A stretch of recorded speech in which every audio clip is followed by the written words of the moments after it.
Sneakers and Cleats, the podcast. Welcome back to the Sneakers and Cleats podcast. It's Thursday, November 14th. This is episode 150. 150 episodes, Chuck. Can you believe we actually made it this far? Quite frankly, no. Me either. And the numbers are up. The numbers Yay! are doing well. Actually, yeah, thank you to whoever, all the people that are downloading and rating, reviewing our last two. I believe our one last Thursday did exceptionally well. Our one on Monday is doing well also. So thank you for everybody for tuning in. We will try and continue doing our best for you. And we have a lot of Spurs stuff to get into today. So before we get started, I want to remind everyone, subscribe to the YouTube channel, Fox SA News 4. Download, rate, review the podcast. Helps us out a lot. Thank you for everyone who's been doing that lately. Mainly Spurs podcast today. So we'll get into all of the Gregg Popovich stuff with the Spurs revealing that the medical episode that they previously said was actually a mild stroke that he experienced while at the arena on November 2nd.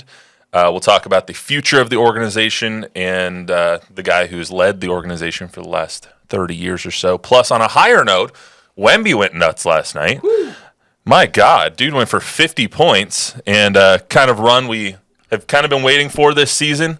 After people talk some crap, he kind of put them in their place. I think we talked about this last week on the show on Thursday, saying you have to, was it Monday? Yeah, Monday. That I think over time, everybody was talking about they take too many threes. It's like, well, they're taking good shots. It's it's a matter of time. Now they're taking really good shots. I mean, how many times have we seen guys wide open? Yeah. And you would expect that once they find their rhythm and learn to play together, that this might happen. Not to say that this is going to be something that is sustainable, but it's certainly been a hell of a week for those guys shooting the ball, no doubt. Yeah, and all the numbers that were down on Monday, like Wemby's numbers were down as of Monday, they're not down anymore. So that anonymous scout we'll get into here in a little bit. Plus, they dropped their City Connect uniforms, or City Edition uniforms today. We'll take a look at those. I don't know if you've seen them yet, but I got a little VO that we can. I think I have, but maybe they're like a light baby blue. So they're different from last year? They are. Okay, well then maybe I haven't seen it. So But similar. Yeah, okay. Similar but different. Similar? Same, okay. But different. But still same. Let's get into Pop first, though. No trivia question today, as we're going into a serious topic. Don't want to, have a lot of fun going into this. So just to catch everyone up, I want to make sure I get everything right, so I'm going to read my notes here to make sure that I do. Until yesterday, all we really knew about Coach Popovich's medical incident that happened on November 2nd was that he would be out indefinitely with Mitch Johnson taking over the assistant coach.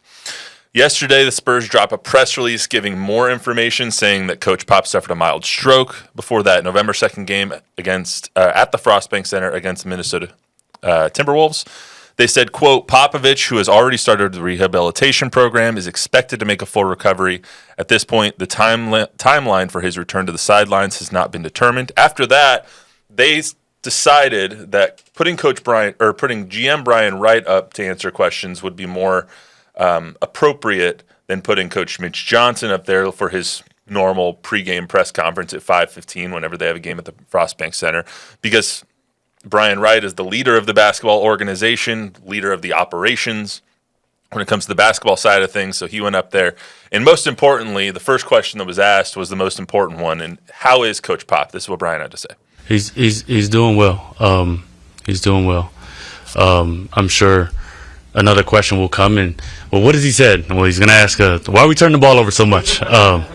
And that's all of you that know Coach Pop. That's exactly how he is. And you know him, he's tough and he's a fighter and he's going to work. So, we're all here for him. But he's doing okay. Now, we also hadn't heard a lot from the organization in the 11 days from when the stroke happened to yesterday. So one of the reporters asked a very smart question, which is, why are you announcing this now? And this is what Brian had to say about that. I think, in these situations, it's important to have time to understand exactly what's going on.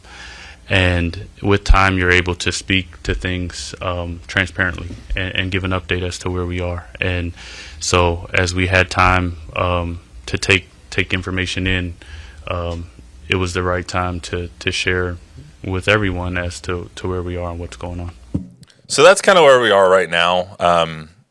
not a lot came out of that press conference. I don't think we expected Agreed. anything groundbreaking, but that's what he had to say. Chuck, what's your whole Well, take on I this whole actually thing? did expect more. I thought if you're not going to be very transparent as an organization as to what happened to your head coach, the winningest coach of all time, that after 11 days there would be more information than just suffered a mild stroke. So in that regard, I'm a little disappointed because, quite frankly, I think there are a lot of people that are concerned for Gregg Popovich's health and don't really understand. I know I don't. Exactly what happened to him and what is his current state. They're saying that he's well or doing well, and that's obviously a positive. But, it's hard to know because they're going to keep a lot of this stuff in-house. It's certainly their prerogative, especially when you're talking about, That's how they do public things. figures, well-being, and somebody that's led their organization for 30 years and, a guy that's done a pretty good job of keeping his private life and public life two completely separate entities. So with that, I totally understand it. But having spoken to at least a half dozen people outside of their sphere, so everything I've gotten has been second or third hand, there's concern for Gregg Popovich's well-being. And with that in mind, that's where I'm at right now. To hell with thinking about when he's coming back or if he's ever going to come back or, what's the timeline for him coming back. First and foremost, I'm more concerned about where he is physically. They've talked about him being in rehabilitation, which means something happened physically that he is now having to come back from. They've also said rest, which is also another sign to me that this isn't just as simple as something that was minor. Even that's what a minor stroke is, what they're quantifying it as. I'm just concerned based on what I've heard. Again, Pop coming back to the sideline for me is the last thing I'm even thinking about right now. And because we're not getting a lot of transparency or any information that would lead me off of that path, that's where I land on this right now. Chuck, you're a native San Antonian. You went to high school here. You've covered this team for, 30 years now, 25 some odd years now.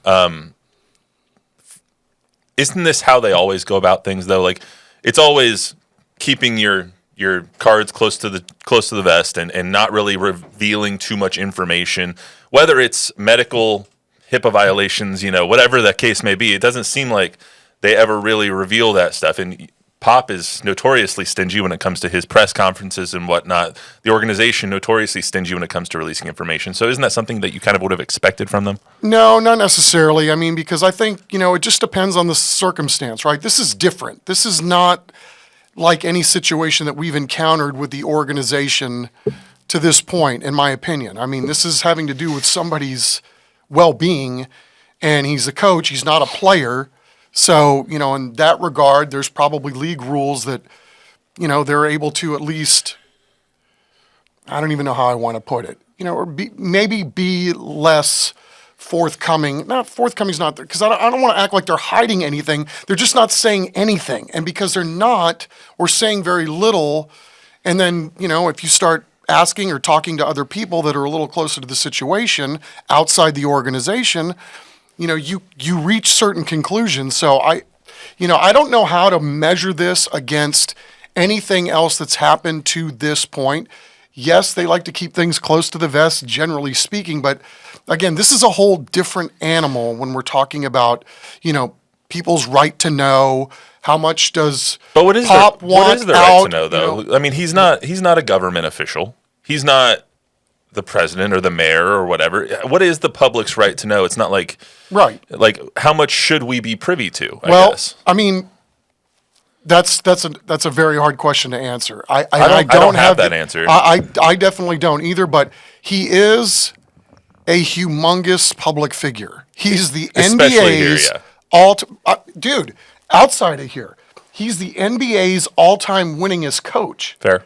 And this is, so the fact that we're not getting anything other than a brief press release 11 days after the incident took place is just one of the many reasons why I'm concerned. It was a very brief press release. It was like 4 sentences. Right. I also found it interesting / disturbing that last night Shams Charania of ESPN reported that players were around when Coach Pop went through his medical episode, had his mild stroke, quote unquote mild stroke, and that it was a really traumatic thing for them. I would imagine, yeah. Yeah, last night Brian Wright was also asked about that, and this is what he had to say about how the players are handling this situation. Yeah, really well. But that doesn't mean it hasn't been hard, right? Again, I don't know that there's another person that means so much to another organization, sports or non-sports. And he's more than a coach, right? Like, I think when you think about it, he doesn't sit up here and talk X's and O's all the time, right? Like, he's talking about life and keeping things in the right perspective. And I think the guys, they feel that. That's a part of their growth and development, especially with the young group. And so it's difficult. But, again, I think they've done a really, really phenomenal job of staying focused and trying to stay in the moment. And as Pop would say, pound the rock. So, Chuck, you've reported on these guys for a long time. This is a 75-year-old man who just suffered a stroke, who is coaching one of a promising young team, especially after what we saw last night, a 6-6 team, a promising young team. Do you think that Pop comes back to coach this team? And that's speaking from your experience of covering this team, of knowing Pop, of speaking to Pop on multiple occasions, and kind of reading between the lines of what we know right this second. What we know right this second isn't a whole lot, right? So, again, it's hard to kind of spitball something like this. I guess my hope would be that he's able to come back and coach this team at some point. Yeah, not necessarily will, but able. 100%. I mean, first and foremost, he can get whatever it is that's ailing him and get to the point where he can come back and coach this team again, because I'm sure that's probably what he wants to do. This is who he is. I mean, and he's pretty damn good at it, as proven over time with gold medals and 5 championships and everything else. So that would be my hope, but I know there is concern, at least with some in the organization, that he has coached his last game in the NBA, and that breaks my heart in a lot of ways if that ends up being true, but, time will tell. Whether it was his last game or not, he will always be a part of the organization. If he retires, he will definitely get a front office kind of Pat Riley-ish kind of gig where he's overseeing a lot of those things, I would assume, unless he doesn't want that. I mean, if he wants a role in the organization, he will have a role in the organization, just like all of the former players, the Tim Duncans, Manus, everybody who's come and gone through this organization that's well respected and alumni of San Antonio. They're always welcomed by the organization, but Pop has been such a stalwart for so long that even if he has coached his last game, it's not like he's going to be like, you know what, I'm done. Like, I'm out. I mean, that's the hope, right? I mean, I'm just, pulling for everything to end up on the positive side, and then that Pop is able to make a decision based on, good health, and all of that entails to say, I'm either going to do this or I'm not going to do this. There's been nothing yet. Thinking of how to word this. There's been nothing publicly yet to tell us that he is not coming back. Every indication right now is that he's going to get fully healthy. He will come back when he's ready to come back, not when the organization's ready for him to come back, but when he's ready to come back. We don't know when that's going to be. There's a really, really good article that you and I both read yesterday by Mike Finger, the columnist over at San Antonio Express News. It was an extraordinary article. Very, very well done. He's one of the best in the business for a reason. Yep, and Dusty did a good job, too, for us. Yeah, absolutely. Dusty did a good job, too. But in Finger's article, he says that the Spurs are going to do the right thing by Pop, not just because of Pop, but because of Pop's family, because of his grandchildren, because of his kids, because of everything that Pop has put into this organization. The organization is going to give him all the time that he needs. And I think Mike Finger speculated that that's going to extend well into the new year. Shams also reporting that this is going to be an extended absence for Coach Pop. So I don't think that anyone should expect to see him on a sideline until probably at least January 1st, but I wouldn't even expect to hear from him probably until at least Thanksgiving. Yeah, I don't, again, want to speculate on any of that stuff. That's just what we've been heard, right. I just, to me, I don't think we live in a vacuum, right? We're all talking to people and other people are talking to people. And so it's hard to know exactly what the truth is in all of this. So, again, just hoping for this to have a very positive outcome and that ultimately Gregg Popovich is going to be able to make a decision for himself one way or the other, whether he wants to continue on or not. Best part about last night was that he's okay, and he's still making the jokes that he has been famous for making with his own guys. So, Bob? I just have a question. Why is Mitch Johnson coaching the team? That's all for speculation too, because Brian didn't really want to answer that question either last night. But he was asked. Brett Brown is a coach on this team, and Brett Brown has head coaching experience. So why not put him in charge? I think what they see in Mitch Johnson is the heir apparent, and I think that's what everyone's trying to get Brian to say is Mitch the heir apparent to Coach Pop whenever this happens? Because before in previous Pop absences, they've had, like a guy that was scouting the next two teams take over for those two games and be the head coach, not necessarily someone who they thought as long-term solution. But now when it was immediately tabbed, okay, Mitch Johnson's going to take over, this isn't going to be a short absence, it leads you to believe that they believe Mitch is this 37-year-old man who's been around the organization for a long time is going to be the heir apparent to Coach Pop. I can't disagree with that, right? I mean, Mitch, and I don't know him, he sure looks like a sturdy guy, right? He's even-keeled. He's a Stanford guy. Sturdy.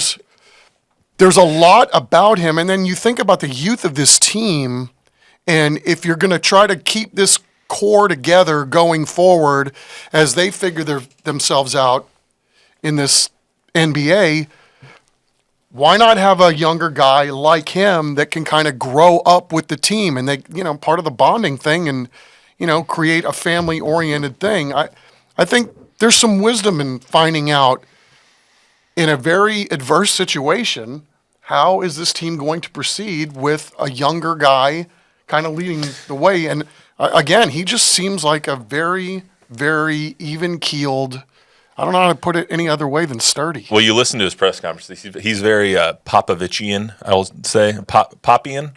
I don't know. I don't know how to word this, but his press conferences, like even last night's, and I had it in my notes to talk about when we talk about last night's game.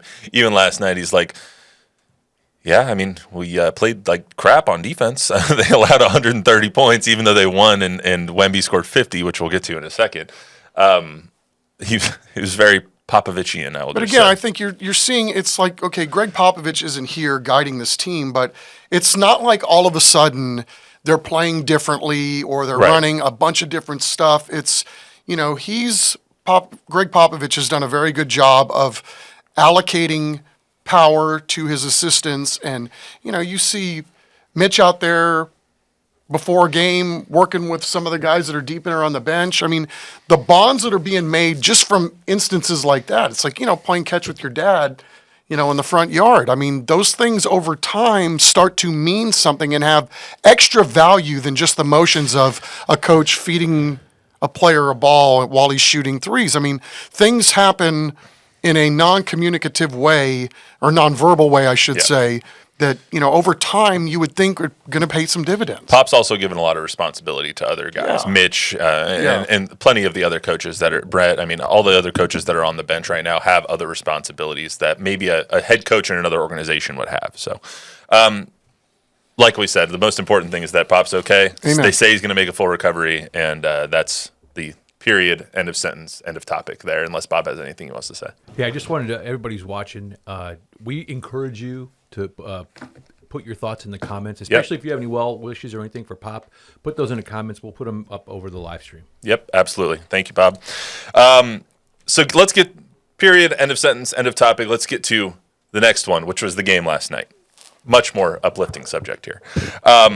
So it was less than a week ago that an anonymous NBA scout said Victor Wembanyama, quote, is not impactful at all on offense. And he, quote, looks like he's playing without a whole lot of direction. To that, Victor has said, ha! I laugh.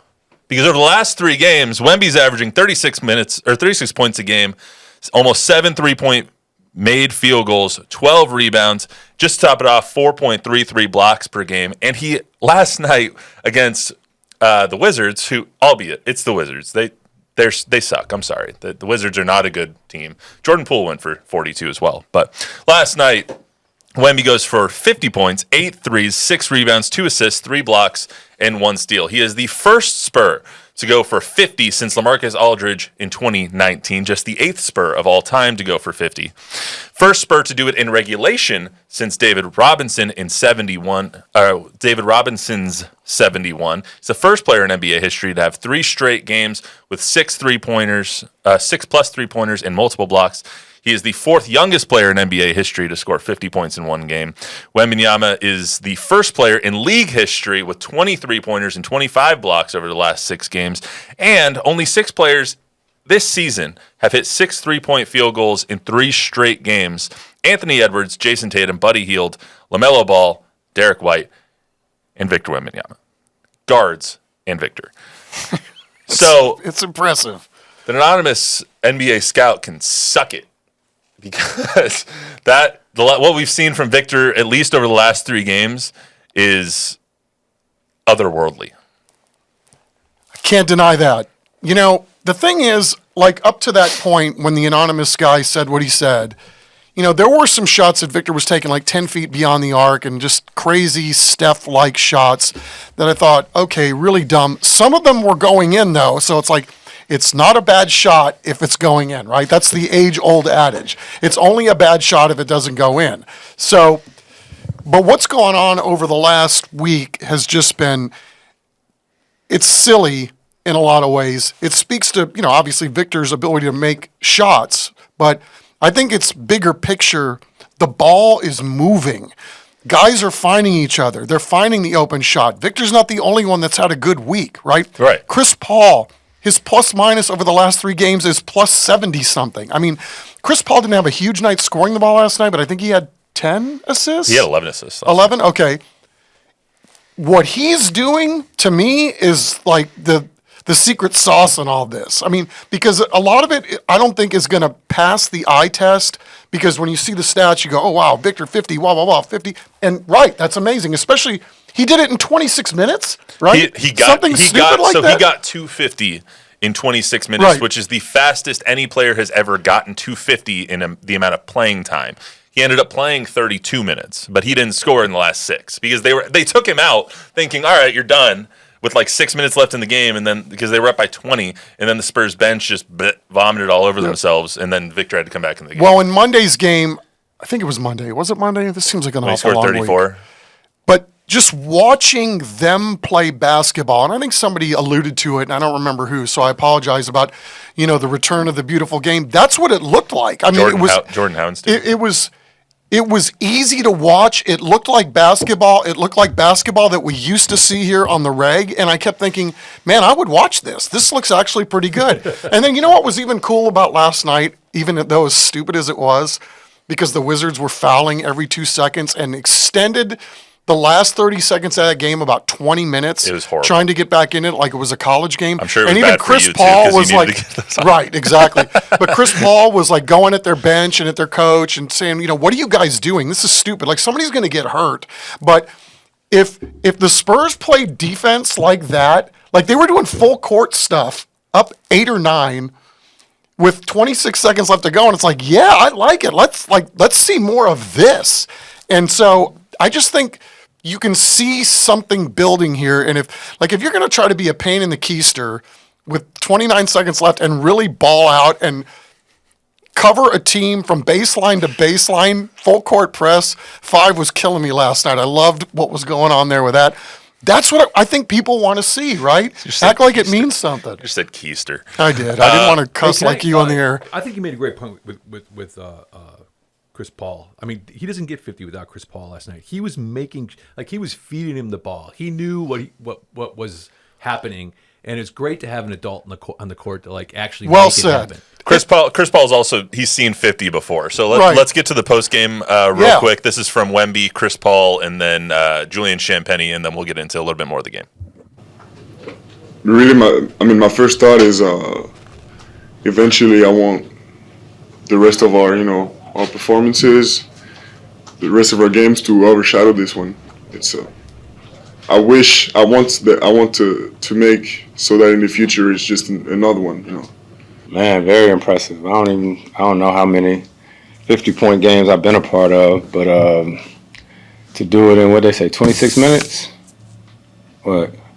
Something like that.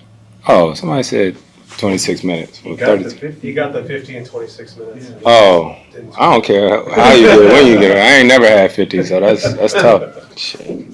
The big fella, man. I mean, that's, obviously that's not where it's going to be every night, but when he comes out with that mindset, man, it's hard to, it's hard. It's hard for teams to deal with that one, but big praise to him, big shout out to him. He's working on his game. He takes everything personal. I don't know what it was that he took personal, but he took something personal. So that's my favorite quote. That's why I put it at the end. That's my favorite quote from last night. Is he took something personal.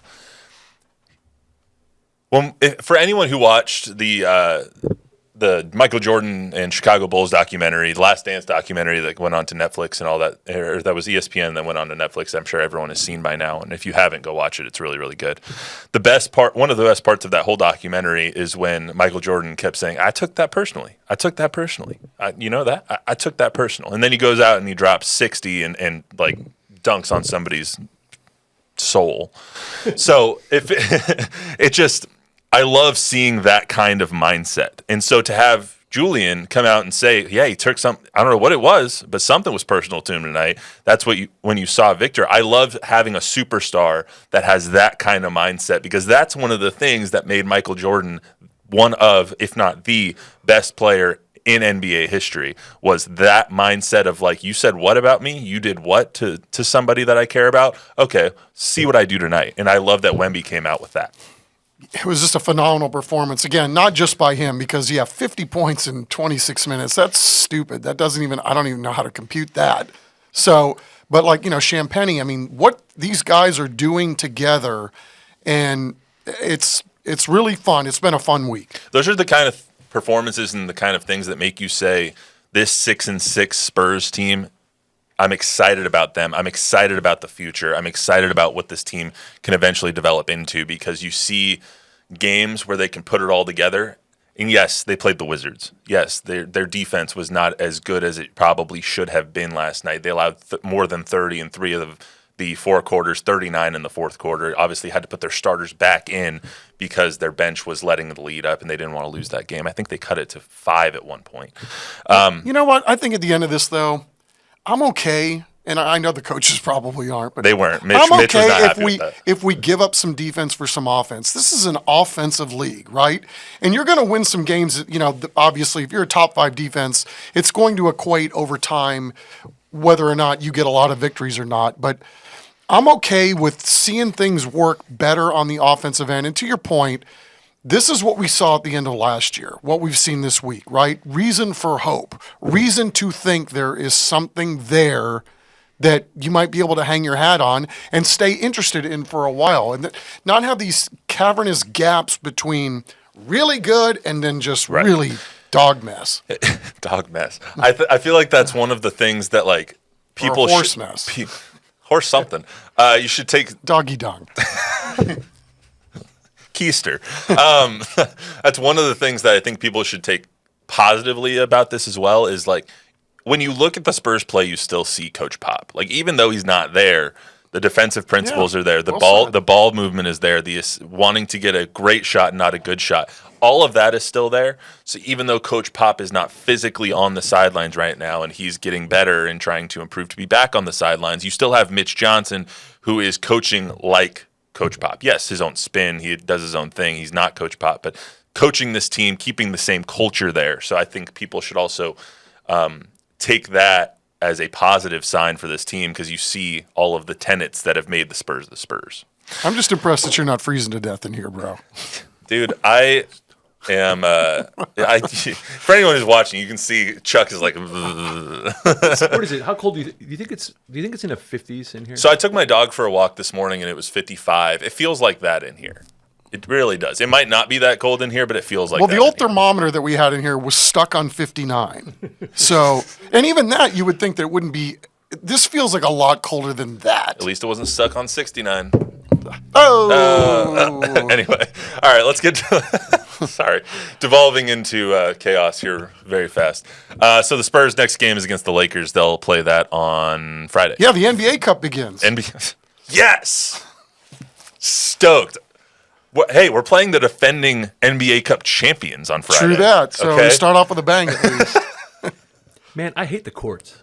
I hate the courts, Yeah, too. it's a little hard, right? But you know what? That might just be an age thing with us, dude. It's like watching a Boise State game like every night. That's true. It's horrible. It's 100% true. Yeah, it's awful. Anyway, so let's get to the last thing on the agenda for tonight. Congratulations to Victor on his new career high, and I hope one day he scores 100. That'd be awesome. Anyway, the Spurs revealing their City Edition uniforms tonight, paying homage to the cultural heritage of Luis. You can go ahead and pop that up if you want. Of the Hemisphere in the 1970s. That is, it looks white, but it's actually like a lighter blue that you can see right there. So, the 2024-25 NBA City Edition theme highlights. It looks white, but it's actually a light blue. San Antonio's decades-long growth and transformation tipped off by the 1968 World's Fair, featuring design details inspired by this early 70s era. The jersey features the San Antonio word mark across the chest against a crystal blue base popularized by the men's leisure suits of the era. A checkered pattern down each side of the shorts. I'm just reading from their press release. I will judge. I couldn't have said it better myself. Oh, yeah. I'll say that. How was I going to describe these? I don't know. A checkered pattern down each side of the shorts draws the eye to the Tower of America's logo, a retro emblem that pays tribute to the sky-high icon of the city's iconic downtown. I did not make that up. That's just what the NBA press release said. I like them. Honestly, I love the City Edition uniforms. I'm a big Miami Heat fan, so when they do the Vice uniforms, I love those. It's just, I think that they're kind of slick. They're better than a couple of years ago when they had like the really ugly and went with the kind of the brown, yellow. Yeah, you can't. It's hard edition. to mess up white, right? I mean, Well, like, they're that's not blue. bad. They're not white. No. I mean, but that's a white uniform with That's not stuff white. on it. That's not a white uniform. Really? It's I just read you the description. It's crystal blue. Do you guys think that's white?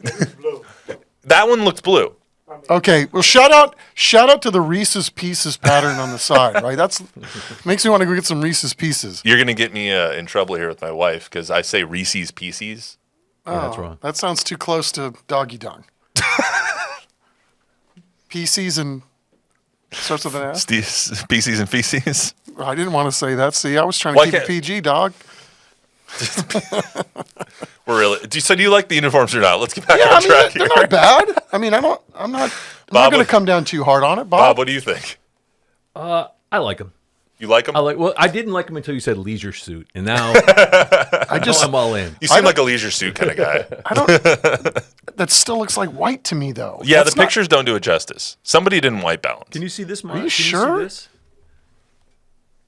You see a little blue in there? No, it looks white. Well, I mean, my eyes aren't. It's not as blue as your shirt. Your shirt is blue. Okay. They're not as blue as that, but they're definitely that one you can tell is blue with Keldon on it.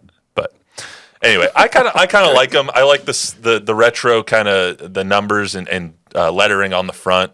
Yeah, it looks kind of old westerny. Yeah, I'm a big fan of the light blue color on jerseys in general because I hate the Chargers, but I love the Chargers baby blues. Like baby blue those on a are uniform is solid. slick. Like How about the court? What do you think of the court? I mean the court's okay. Court's all right. But that kind of color scheme is what was the problem. Was the orange and brown. Like that's just.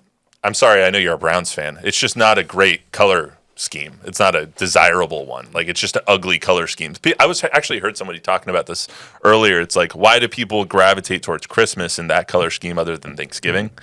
And it's like, well, Thanksgiving just has ugly colors, like orange, brown, yellow. It's just ugly colors. I love Thanksgiving, but what? It's as ugly as pumpkin spice. It's as ugly as pumpkin spice. I don't know if that's true. I don't know that I ever thought that pumpkin spice was ugly. I know. I like orange and brown, but I have no choice. You're a little biased. All right, that's all we got for today on the Sneakers Cleats podcast. Thank you for everyone who has been downloading, rating, and reviewing. It helps us out a lot, and we will keep bringing this to you. Remember to download, rate, review, subscribe, give us a 5-star rating, tell a friend, tell an enemy. We'll be back on Monday. I'm sure Wemby will go for 60 by then, but we'll see you then.